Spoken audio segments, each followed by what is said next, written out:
ನಮಃ ಸೂರ್ಯಾಯ ಚಂದ್ರಾಯ ಮಂಗಳಾಯ ಬುಧಾಯ ಚ ಗುರುಶುಕ್ರ ಶನಿಭ್ಯಶ್ಚ ರಾಹುಕೇತುವೇ ಕುರ್ವಂತು ಸರ್ವೇ ಮಮ ಸುಪ್ರಭಾತಂ. ಶ್ರೀ ಗುರುಭ್ಯೋ ನಮಃ ಹರಃ ಓಂ. ಸಮಸ್ತ ತುಳಸಿ ವೀಕ್ಷಕರಿಗೆ ಶಿವಸ್ವಾಮಿ ಗುರುಜಿ ಅನಂತ ನಮಸ್ಕಾರಗಳು. ಸ್ನೇಹಿತರೆ, ತಮಗೆಲ್ಲರಿಗೂ ಕೂಡ ಗುರುವಾರದ ಶುಭೋದಯ. ಭಗವಂತ ನಿಮ್ಮೆಲ್ಲರೂ ಕೂಡ ಆಯುರಾರೋಗ್ಯ ಐಶ್ವರ್ಯವನ್ನು ಕೊಟ್ಟು ಕಾಪಾಡಲಿ ಅಂತ ಬೇಡ್ಕೊಳ್ತಾ 12 ರಾಶಿಗಳ ಫಲವನ್ನು ತಿಳ್ಕೊಳ್ತಕ್ಕಂಥ ಸಮಯ.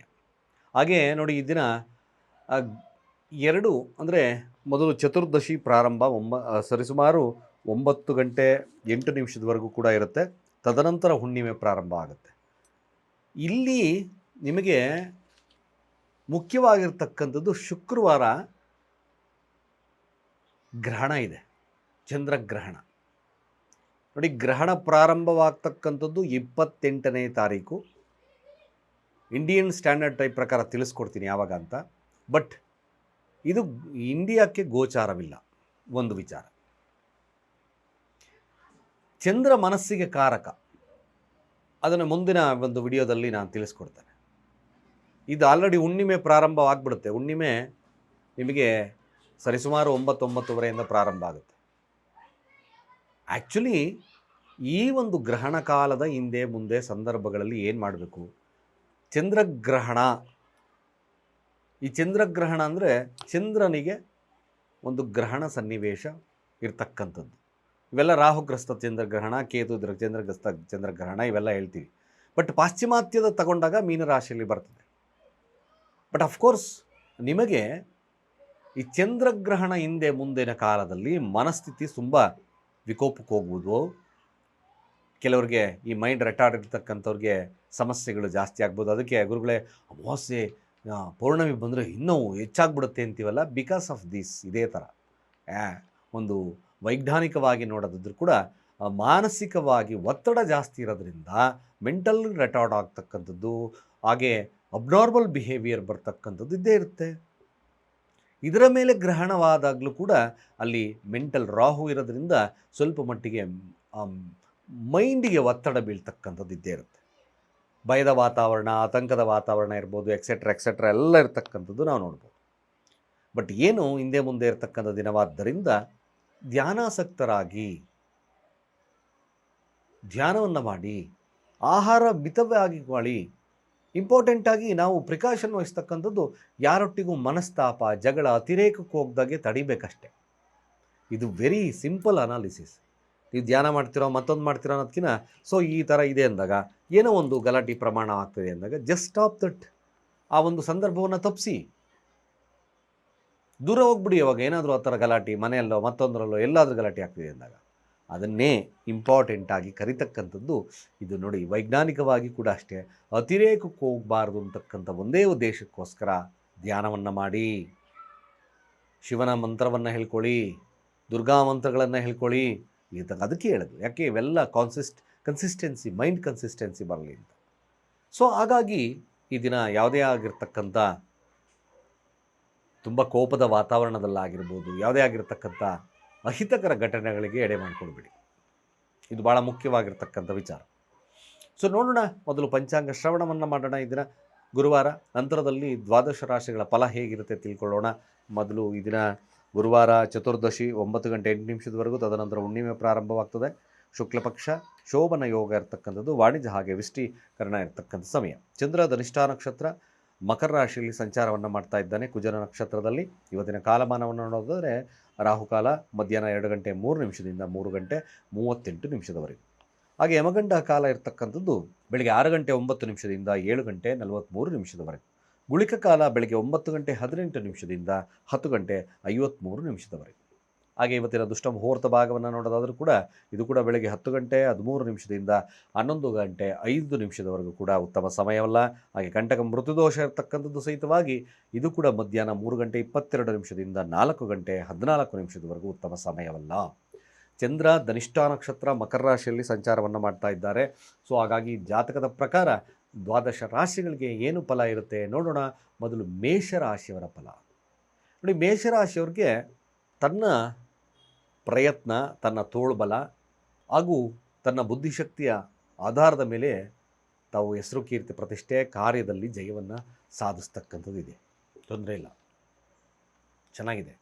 ಕಾಂಪಿಟೇಟಿವ್ ಆಗಿರ್ತಕ್ಕಂಥದ್ದು ಇರುತ್ತೆ. ವಾದ ವಿವಾದಗಳಲ್ಲಿ ಗೆಲುವು. ವಿದ್ಯಾರ್ಥಿಗಳು ಕೂಡ ಅತ್ಯಂತ ಶುಭದಾಯಕ. ರಾಜಕೀಯವಾಗಿರ್ತಕ್ಕಂಥ ವಿಚಾರದಲ್ಲೂ ಶುಭದಾಯಕ. ಸ್ವಲ್ಪ ವೈವಾಹಿಕ ಜೀವನ ಸಣ್ಣ ಪುಟ್ಟ ಸಮಸ್ಯೆಗಳು ಕಾಣಿಸ್ಕೊಳ್ಳುತ್ತೆ. ಶಾಂತತೆಯಿಂದ ವರ್ತನೆ ಮಾಡಿ ಸಾಕು, ಅದು ಮ್ಯಾಕ್ಸಿಮಮ್ ಗುಡ್ ಆಗುತ್ತೆ ಮೇಷರಾಶಿಯವರು. ಸೊ ವೃಷಭ ರಾಶಿಯವರ ಫಲಾಫಲ ಹೇಗಿರುತ್ತೆ? ಯಾವುದೇ ಸಮಸ್ಯೆಗಳು ಬಂದರೂ ಕೂಡ, ಹಣಕಾಸು ಸಮಸ್ಯೆ ಬರ್ಬೋದು, ಫ್ಯಾಮಿಲಿ ಸಮಸ್ಯೆ ಬರ್ಬೋದು, ಯಾವುದೇ ಸಮಸ್ಯೆ ಬಂದರೂ ಉಪಶಮನವಾಗುತ್ತೆ. ದೂರ ಪ್ರಯಾಣಗಳು ಬರುತ್ತೆ. ಏನಾದರೂ ವಿದೇಶ ಯೋಗಕ್ಕೆ ನಿಮಗಿತ್ತು ಅಂದರೆ ಬೆಸ್ಟ್ ಡೇ ಕೂಡ 100% ತುಂಬ ಚೆನ್ನಾಗಿರುತ್ತೆ.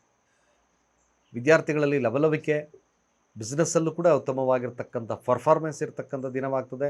ಅಫ್ಕೋರ್ಸ್ ವೃಷಭ ರಾಶಿಯವರಿಗೆ ಒಳ್ಳೆಯ ದಿನ. ಸ್ವಲ್ಪ ಮಟ್ಟಿಗೆ ಶಿವಶಿವ ಸುಬ್ರಹ್ಮಣ್ಯ, ಹರ ಹರ ಸುಬ್ರಹ್ಮಣ್ಯ ಈ ಮಂತ್ರವನ್ನು ಪಠನೆ ಮಾಡಿ, ಸ್ವಲ್ಪ ಶುಭದಾಯಕವಾಗುತ್ತೆ, ಒಳ್ಳೆಯದು ಆಗುತ್ತೆ. ಮಿಥುನ ರಾಶಿ, ಅದ್ದು ಮೀರಿ ಸ್ವಲ್ಪ ವರ್ತನೆ ಮಾಡಬೇಡಿ. ಇದು ಸ್ವಲ್ಪ ನಿಮಗೆ ಸಮಸ್ಯೆಯನ್ನು ಕೊಡಬೇಕು. ಕೆಲಸದಲ್ಲಿ ಹಾಗೂ ಯಾವುದೇ ಸ್ನೇಹಿತರ ವಿಚಾರದಲ್ಲಿ, ದಾಂಪತ್ಯದ ವಿಚಾರದಲ್ಲೂ ಕೂಡ ಹದ್ದು ಮೀರಿ ವರ್ತಿಸಬೇಡಿ. ಇದು ಭಾಳ ಮುಖ್ಯ. ಕೋಪ ನಿಯಂತ್ರಣದಲ್ಲಿರಲಿ. ನಾನು ಇವಾಗಲೇ ಹೇಳ್ತಾ ಇದ್ದೀನಿ, ಯೂಶ್ವಲಿ ಗ್ರಹಣ ಕಾಲವಾದ್ದರಿಂದ ಶಾಂತಚಿತ್ತರಾಗಿ ಹೋಗ್ತಕ್ಕಂಥದ್ದು ಒಳ್ಳೆಯದು. ಶಿವನ ಮಂತ್ರ, ಶಿವನ ಅಷ್ಟೋತ್ತರವನ್ನು ಮಾಡ್ತಕ್ಕಂಥದ್ದು ಒಳ್ಳೆಯದು. ಓಂ ನಮಃ ಶಿವಾಯ ಶಿವಾಯ ಓಂ, ಓಂ ನಮಃ ಶಿವಾಯ ಶಿವಾಯ ಓಂ ಮಂತ್ರವನ್ನು ಹೇಳ್ಕೊಳ್ಳಿ 108 ಬಾರಿ. ಸ್ವಲ್ಪ ದಿನವಿಡೀ ಯಾವಾಗಲೂ ಧ್ಯಾನಾಸಕ್ತರಾಗಿ, ಭಾಳ ಒಳ್ಳೆಯದಾಗುತ್ತೆ.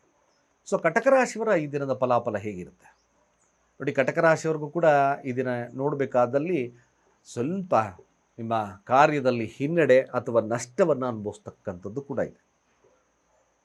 ಸ್ನೇಹಿತರು ಮೋಸ ಮಾಡ್ತಾರೆ. ಸಂಗಾತಿಯಿಂದ ಪ್ರೀತಿ ಪಾತ್ರರೊಟ್ಟಿಗೆ ಬಾಂಧವ್ಯದಲ್ಲಿ ಸ್ವಲ್ಪ ವಿರಸಗಳು ಮೂಡುತ್ತೆ. ಕಟಕ ರಾಶಿಯವ್ರಿಗೆ ಖರ್ಚುಗಳು ಜಾಸ್ತಿ ಬರುತ್ತೆ. ಸ್ವಲ್ಪ ಜಾಗರೂಕರಾಗಿ. ಬಟ್ ವಿದೇಶ ಪ್ರಯಾಣಕ್ಕೆ ಏನಾದರೂ ರೆಡಿಯಾಗಿ ಹೋಗ್ತಾ ಇದ್ದರೆ ದ ಬೆಸ್ಟ್ ಡೇ ಕೂಡ ಆಗುತ್ತೆ, ಒಳ್ಳೆಯದೈತೆ. ಸಾಧ್ಯವಾದಷ್ಟು ಕೂಡ ಈ ದಿನ ಸ್ವಲ್ಪ ಕೆಂಪು ಕಲ್ಸಕ್ಕರೆಯನ್ನು ನೀವು ಇರ್ತಕ್ಕಂಥ ನಿಮ್ಮ ಸುತ್ತಮುತ್ತಲಿನ ಜನಗಳಿಗೆ ಸಣ್ಣ ಸಣ್ಣ ಪೀಸಾಗಿ ಹಂಚ್ತಕ್ಕಂಥ ಕೆಲಸವನ್ನು ಮಾಡಿ. ಸ್ವಲ್ಪ ನಷ್ಟ ಸಮಸ್ಯೆ ಬರ್ತಕ್ಕಂಥದ್ದು ಕೂಡ ಕಡಿಮೆ ಆಗುತ್ತೆ. ಹಾಗೆ ಸಿಂಹರಾಶಿಯ ಫಲಾಫಲ ಹೇಗೆ? ಲಾಭದಾಯಕವಾಗಿರ್ತಕ್ಕಂಥ ವಾತಾವರಣವಿದೆ. ಸೈಟ್ ಖರೀದಿ, ಮನೆ ಖರೀದಿ, ಲೋನಲ್ಲಿ ವಿಶೇಷವಾಗಿರ್ತಕ್ಕಂಥ ಫಲ, ಭೂಮಿಯಿಂದ ಫಲ ಖಂಡಿತವಾಗಿ ಚೆನ್ನಾಗಿದೆ. Nothing to worry. ಎಲ್ಲ ವಿಚಾರದಲ್ಲೂ ಸಿಂಹರಾಶಿಯವರಿಗೆ ಗುಡ್. ಹಾಗೆ ಕನ್ಯಾ ರಾಶಿಯ ಫಲಾಫಲ ಹೀಗೆ. ಸೊ ಕನ್ಯಾ ರಾಶಿಯವರ ಫಲವನ್ನು ತಗೊಂಡಾಗಲೂ ಕೂಡ ಒಂದು ರೀತಿಯಾದಂಥ ರಾಜಗಾಂಭೀರ್ಯತೆ, ಕಾರ್ಯದಲ್ಲಿ ಜಯವನ್ನು ಸಾಧಿಸ್ತಕ್ಕಂಥದ್ದು ಕೂಡ ಇದೆ. ಶತ್ರುವಿನ ಮೇಲೆ ವಿಜಯ. ಕಷ್ಟಪಟ್ಟಿರ್ತಕ್ಕಂಥ ಕೆಲಸ ಈಗ ನಿಮಗೆ ಶುಭದಾಯಕವಾಗಿ ಲಾಭವನ್ನು ಕೊಡ್ತಕ್ಕಂಥದ್ದಿದೆ. ಕನ್ಯಾ ರಾಶಿಯವ್ರಿಗೂ ಶುಭದಾಯಕವಾಗಿದೆ. ಹಾಗೆ ತುಲಾ ರಾಶಿಯವ್ರಿಗೆ ಒಂದು ಸಣ್ಣ ಬದಲಾವಣೆಯನ್ನು ಅಪೇಕ್ಷೆಯನ್ನು ಮಾಡ್ತೀರಾ. ಬೆಳಗ್ಗೆ ದೂರ ಪ್ರಯಾಣಗಳು ಇದ್ದಕ್ಕಿದ್ದಾಗೆ ಬರ್ತಕ್ಕಂಥದ್ದು ಇರುತ್ತೆ. ಸಂಗಾತಿಯೊಟ್ಟಿಗೆ ಹೋಗ್ತಕ್ಕಂಥದ್ದು ಇರುತ್ತೆ. ಸ್ವಲ್ಪ ಧನಲಾಭ ಇರ್ತಕ್ಕಂಥ ದಿನವಾಗುತ್ತೆ. ಇದ್ದಕ್ಕಿದ್ದಾಗೆ ಹಣಕಾಸಿನ ವಿಚಾರದಲ್ಲಿ ಸ್ವಲ್ಪ ಶುಭವಾಗ್ತಕ್ಕಂಥದ್ದು ತುಲಾರಾಶಿಯವರಿಗೆ ತೋರಿಸ್ತಾ ಇದೆ.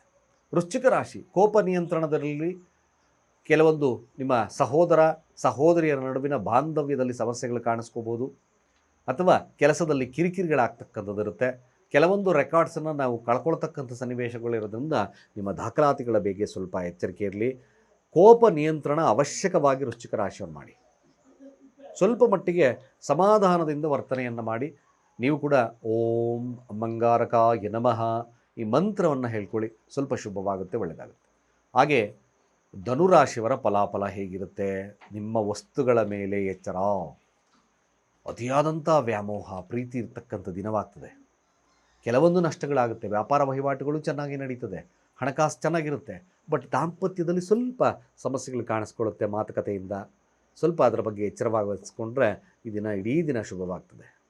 ಹಾಗೆ ಮಕರ ರಾಶಿಯವರ ಫಲಾಫಲ ಹೇಗೆ? ಶತ್ರುವಿನ ಮೇಲೆ ವಿಜಯ. ಜಯ, ಕೋರ್ಟ್ ಕಚೇರಿಯ ಮೇಲೆ ಜಯವನ್ನು ಸಾಧಿಸ್ತೀರಿ. ಹಾಗೂ ಕೂಡ ಕೆಲಸದಲ್ಲಿ ಉತ್ಕೃಷ್ಟವಾಗಿರತಕ್ಕಂಥ ಫಲಗಳು ಲಭ್ಯವಾಗೋದ್ರಲ್ಲಿ ಮಕರ ರಾಶಿಯವರಿಗೆ ಖಂಡಿತವಾಗಿ ಶುಭವಿದೆ, ಒಳ್ಳೆಯದಾಗುತ್ತೆ.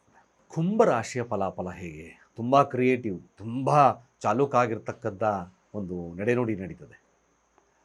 ಸೇಲ್ಸ್ ಎಕ್ಸಿಕ್ಯೂಟಿವ್ಗೆ ಉತ್ತಮವಾಗಿರ್ತಕ್ಕಂಥ ದಿನ. ರಾಜಕೀಯವಾಗಿರ್ತಕ್ಕಂಥ ಮೈಂಡ್ ಕೂಡ ಇರುತ್ತೆ. ಬಲವಾಗಿರ್ತಕ್ಕಂಥದ್ದು ಇದೆ, ತುಂಬ ಚೆನ್ನಾಗಿದೆ. Nothing to worry. ಕುಂಭರಾಶಿಯವರಿಗೆ ಒಳ್ಳೆಯದಿದೆ. ಕೊನೆಯದಾಗಿ ಮೀನರಾಶಿಯವ್ರಿಗೂ ಸಹಿತವಾಗಿ ನೋಡೋದಾದರೆ ಖಂಡಿತ ಈ ಭೂಮಿ ಖರೀದಿ ಯೋಗವಿದೆ. ವಿಶೇಷವಾಗಿ ಭೂಮಿಯ ಮೇಲೆ ಕಾನ್ಸಂಟ್ರೇಷನ್ ಇರ್ತಕ್ಕಂಥ ದಿನವಾಗುತ್ತೆ. ಆಮೇಲಾಗಿ ವಿದ್ಯಾರ್ಥಿಗಳಿಗೆ ಉತ್ತಮವಾಗಿರ್ತಕ್ಕಂಥ ಒಂದು ಕಾಲ ಕೂಡ ಇದೆ. ಮೀನರಾಶಿಯವರಿಗೆ ಮನೆಯಲ್ಲಿ ಒಂದು ನೆಮ್ಮದಿಯ ವಾತಾವರಣವನ್ನು ಬಯಸ್ತಕ್ಕಂಥದ್ದು ಜಾಸ್ತಿ ಇದೆ. ಇಷ್ಟು ದ್ವಾದಶ ರಾಶಿಗಳ ಈ ದಿನದ ಫಲಾಫಲ.